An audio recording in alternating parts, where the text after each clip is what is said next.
Welcome to Defeat Your Cravings, hosted by Dr. Glenn Livingston, PhD.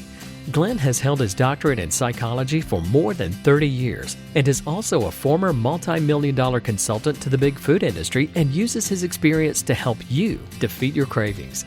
This show will help you to focus on dramatically reducing cravings and leave the diet mentality behind, so you can more easily and effortlessly achieve your health, fitness, and body composition goals. Please remember, no doctor-patient relationship is created via this show, and you are responsible for confirming any changes to your diet, health, or psychological routines with an appropriately licensed professional before implementing them. Now, before we get started, if you haven't yet downloaded the free smartphone app to access dozens of these recordings all in one place, as well as to avail yourself of a confidential community for support, motivation, and assistance, please visit the podcast link on defeatyourcravings.com as soon as possible. And now, here's your host, Dr. Glenn Livingston. Hey, this is the very good Dr. Glenn Livingston with defeatyourcravings.com. I'm here with a kind-hearted woman named Sabina, who you've heard from before, willing to share her sessions so you can benefit from her experience and strength and hope and wisdom, as well as her trials and tribulations and stumbles and falls. How are you, Sabina? Hi, I'm good, thank you. Good. And as a special treat today, I've invited my entire master coaching team to participate so you can get the full benefit of the brain trust. How's everybody? Amy, Fiona, Yvonne? Doing great. Good, thank you. Good.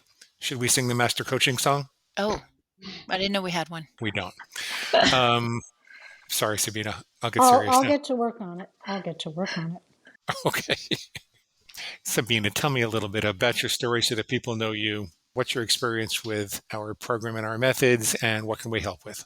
I started Defeat Your Cravings in October, and I've been through the 90-day program, and I feel like I was really successful with it.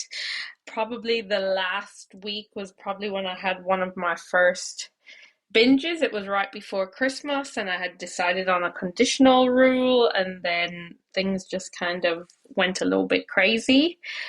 I've been trying to get back to that place since Christmas, which I've had some success with. I would say I've had a pretty good week this week, but I feel like I kind of have pinpointed two situations that have become quite difficult for me in relation to, I don't know if I want to say binging, but I don't like just eating off plan, which I guess is a binge.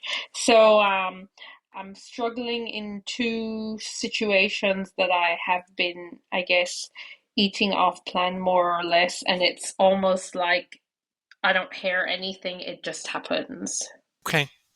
And just to clarify, I think what you're talking about is if your plan defines a bullseye on an archery target, that there's some situations where you're having a really hard time hitting the bullseye, but you're not shooting entirely off the target. Yes. Tell me what the rules are that define your bullseye that you're missing in these situations. My number one rule is that I do not divert from what I've written down the night before for my meals, drinks, and exercise. And then outside of that, I don't really have any other plans. I've just kind of put in a plan about grains and sugars and packaged goods, so I'll never eat those again. And yeah, that's kind of the only two rules that I have at the moment. What are the situations that are causing you to break them? Okay, so the two very specific situations are my partner does fly-in, fly-out work. He's 8 days on and 6 days off.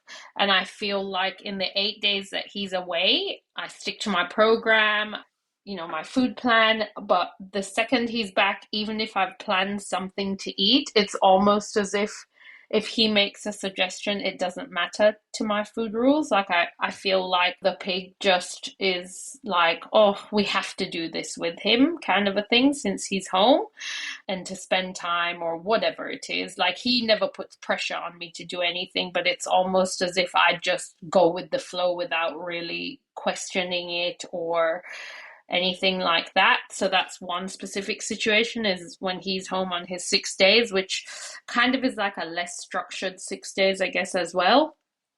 And then the next situation is if I'm with friends and let's say we've planned to do something, but within that plan, something else comes up, it's like I don't know how to say no or, oh, I can't. Yeah, I don't know how to change and say no. So, like, for instance, if my plan was going all great for the day and a friend just popped over and she brought something with her, I don't know how to say, oh, I can't have that. Like, I feel badly about it. Or if we plan to do something, so like I went shopping with a friend the other day, but there was no plan to have any food or anything. So that was fine. But while we were there, she was kind of like, oh my God, I'm so starving. Let's get something to eat. And I didn't say like, no, I was just kind of like, oh, okay.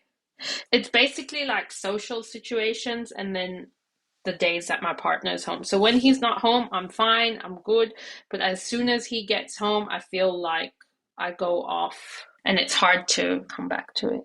And do you think it would be better to make an adjustment to the rule so that you have a little more flexibility in these situations? Or do you really want to double down, triple down on adherence no matter what?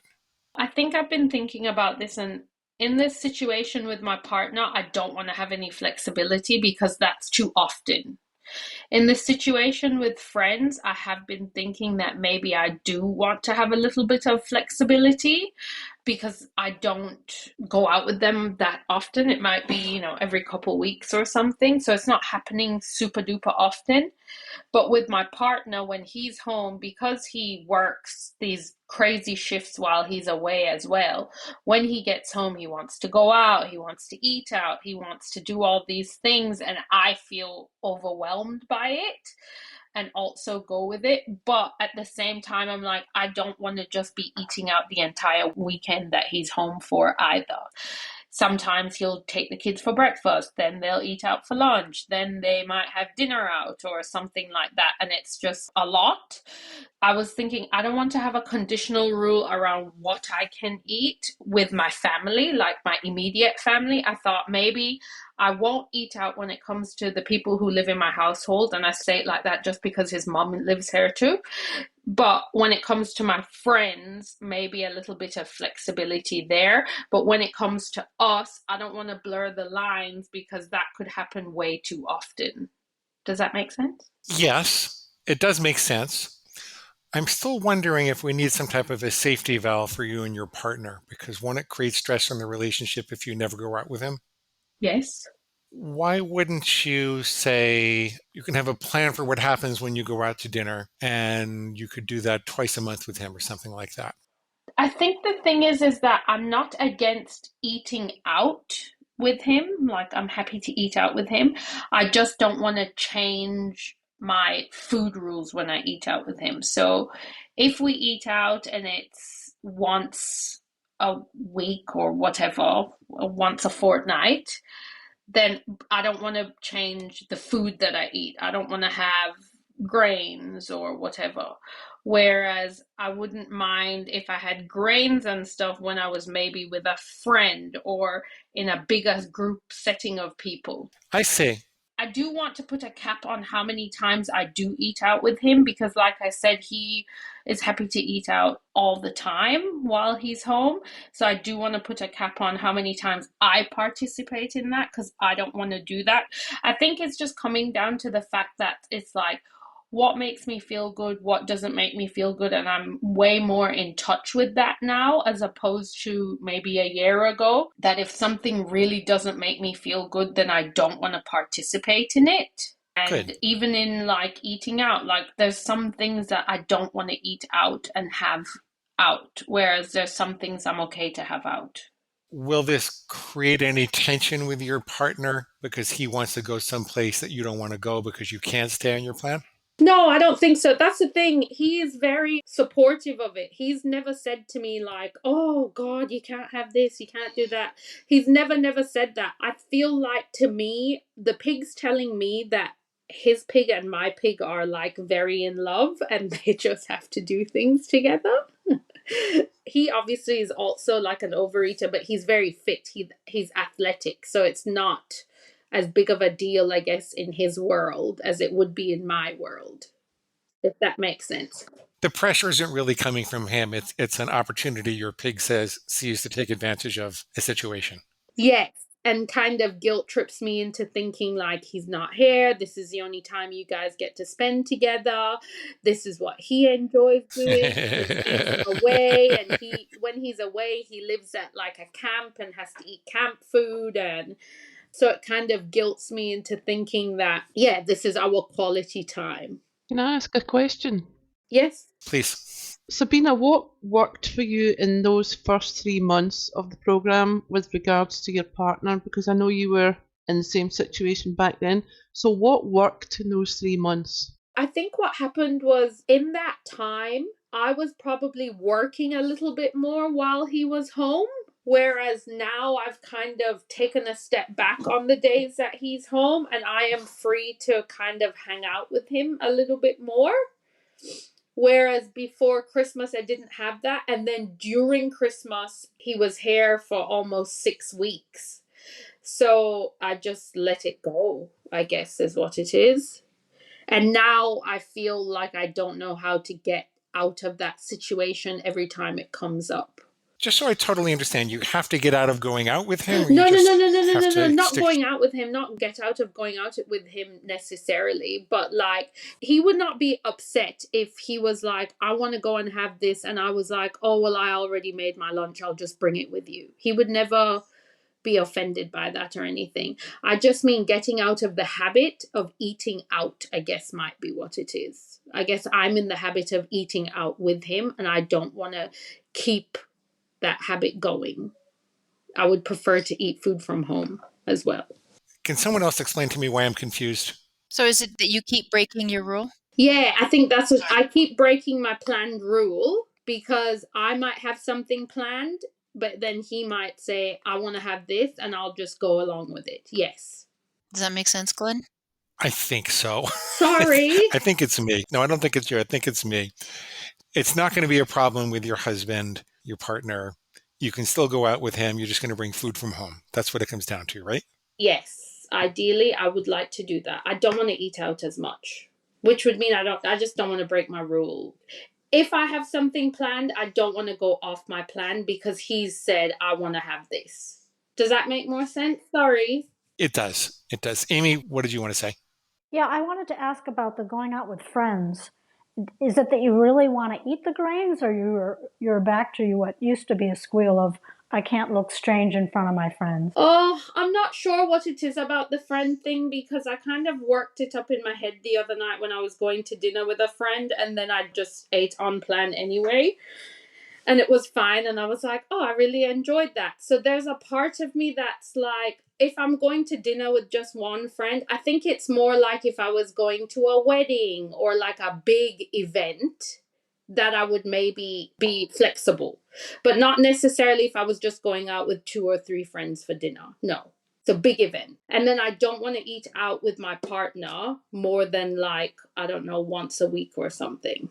But because just even from like a spending perspective, I just don't feel like I want to always spend money on food.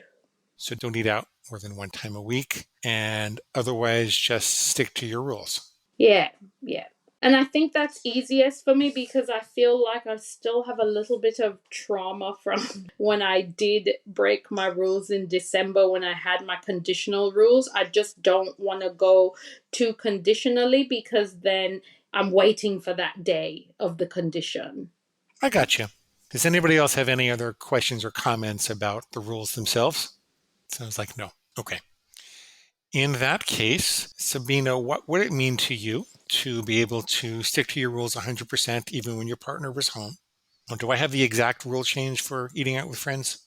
I think when it comes to eating out with friends, I don't want to make a rule change. But when it comes to a big social event like a party or a wedding or something like that, then I want to make a change. Does that make sense?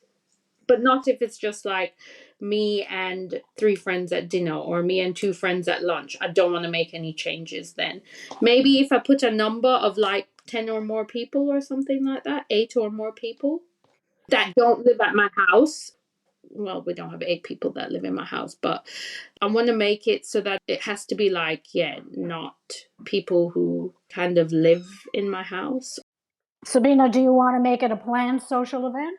Yes, maybe a planned social event sounds Okay. And the way you'd like to change your rules at a planned social event very specifically is? that I can have the grains or sugar or something like that. I wouldn't have to follow a plan at those events, and I could eat basically whatever's being served, I guess. Okay. In that case, what would it mean to you to be able to follow these 100% in the next month? If I could do that 100% in the next month, I think that would be the best thing for me, to be honest, because I think that the times when my partner has been home has been, I don't want to say weighing on me, because like I said, there's no pressure coming from him at all. It just feels like, oh, Caleb's coming back tomorrow. We're probably going to eat out and I'm not going to feel good. And yeah, I'm just setting it up for this. So if I can do that while he's at home, I actually think we'll probably be able to spend better time together instead of going out eating and then coming home and, like you say, being bloated on the couch. To be able to spend better quality time with your husband, with your partner. And why is that important? Just because I guess we only see each other 6 days out of every 2 weeks.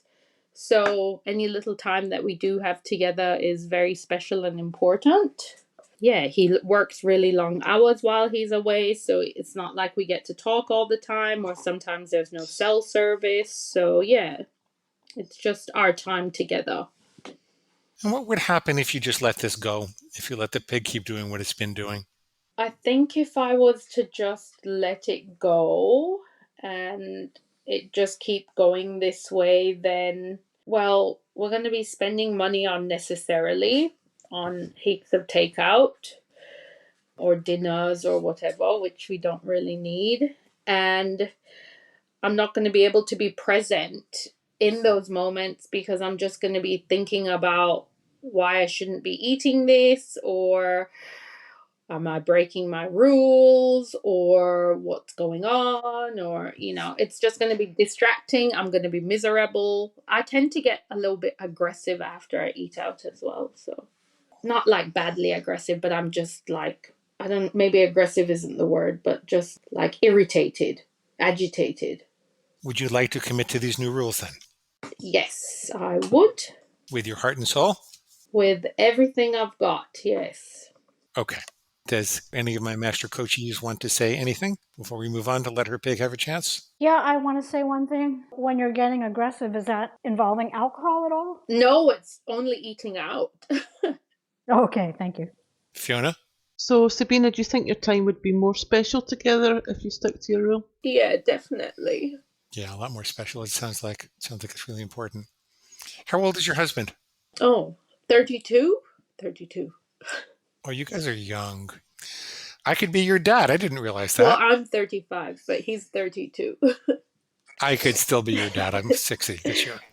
You're much wiser than your years. How long have you been married? 7 years. Oh, my goodness. Yeah, this is really important. Yeah, very, very, very, very. This is really important. Okay. Well, let's give your pig a chance. Why does it say that you can't or shouldn't or won't be able to keep to these new rules? Sorry, I'm pregnant, so I'm very emotional. Okay. I think because it would just seem like a lot. Like it's just, I think the pig just always says, you have a lot on your plate. You're constantly having to do more because of your food difficulties. And always having to make changes or whatever, like it feels inflexible that you can't just go with the flow and stuff, is what the pig says, which I know is not true. But yeah, that's one of the things it says. And the pig just is kind of like, Caleb doesn't care what you eat, what you do, like he would want you to spend time with him or whatever. But I know as well that Caleb will also follow my lead if it comes to eating out or not eating out too, you know what I mean? So it would be for the greater benefit for all of us if I just keep taking the lead, I guess. Why else does your pig say that you can't do this or shouldn't or won't? Because I think the pig is focused on the people that I'm surrounded by who are probably overeaters as well, and thinks that I'm surrounded by them and it's too hard to get out of that situation. Like, you're not alone. These people are with you. They're okay. Just roll with it. Roll with it. Yeah. What else? I don't think anything else. Okay. Well, you were refuting as we go along, but let's just make sure we got it thoroughly, okay? It's really a lot. You've got so much on your plate already. This is so inflexible. Why add to your burden? You don't need these rules at all. What's wrong with that way of thinking? I think the issue is that when I have my rules in place and I am following them, I'm actually super flexible, super easy to go with the flow. And I don't feel the anxiety and the stuff that comes when I'm not following my rules. So that's the lie, is that it's actually the complete opposite for me when I am following my rules, because I have this freedom that I don't have when I do follow my rules. I mean, when I don't follow my rules. So it's more of a burden not to have the rule than to have the rule. Yes. The rule gives me the freedom and flexibility. And it makes it easier. Way easier. My life is 150 times better when I'm following my rules. Like I said, I'm flexible. I am easygoing because my brain is not churning out food information every 5 seconds. And I don't have guilt and stuff like that. Much easier for you. Much easier. Kaylin doesn't care what you eat or what you do. Why bother? Well, because it's not about Caleb. This is about me, and we're two completely different people. It doesn't really matter if he cares or doesn't care about what I eat. It's what I want to put in my body and what I want to eat that makes me feel good. You're good at this, Sabina.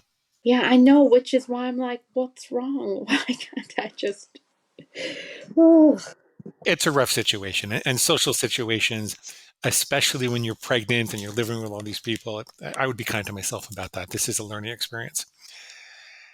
The pig says you're going to be surrounded by all these overeaters. You are surrounded by all these overeaters. It's too hard to get out of the situation. You should just roll with it. What's wrong with that way of thinking? I have never really rolled with anything. So there's no reason for me to roll with this. I have always been a person that goes against the grain in many ways to do what I want to do for myself and that suits me, and never really followed the crowd in many, many ways. So this is another situation that I don't need to be like that in. I don't need to do something because everybody else is doing it. I don't take drugs if other people are taking drugs, or I don't really drink, or there's so many things that I don't do that so many people do that I don't do because I don't like it. I don't drink coffee. There's just a million things that don't feel good for me that I don't do, and this is one of those things that don't feel good for me that I don't need to do because everyone else is doing it around me. It's not my battle. That's their battle, and I just need to learn to let go of other people's battles. There you go. Well, how confident are you that you're going to comply with these new rules? Very, very, very confident. I feel like a weight's been lifted off my shoulders, and I think moving forward, I just need to keep the reputations going of I do what's right for me and not right for anybody else. And I think that's where it stands out for me, is if I'm doing it for me, that's what's most important. Very good. Very good. Do you have any questions or concerns? No, I do not. Do my master coaches have any thoughts or questions or comments? I have a comment. I was going to suggest a hook for you. Oh, that would be so good because I'm terrible at hooks. So that's nice. That's what I was thinking. Oh, maybe I'll have two, one from me and one from Yvonne. Mine is I roll with my rules. Oh, nice. Yes, I like that. I'll remember. That's easy. Yes. I love it. I love it. Thank you, Amy. And I was just going to suggest a hook that is something that you said. You said right at the end there, I do what's right for me and not for what's right for anyone else. Yes, that's good too. Oh, maybe I do have some hooks. Thank you. Very good. And that brings us to the end of today's broadcast of Defeat Your Cravings, hosted by Dr. Glenn Livingston. Now, if you'd like to find out more about the products and services Dr. Glenn offers to help you dramatically reduce your cravings and stop overeating in 90 days or less, please visit defeatyourcravingscoaching.com. That's defeatyourcravingscoaching.com. Thanks.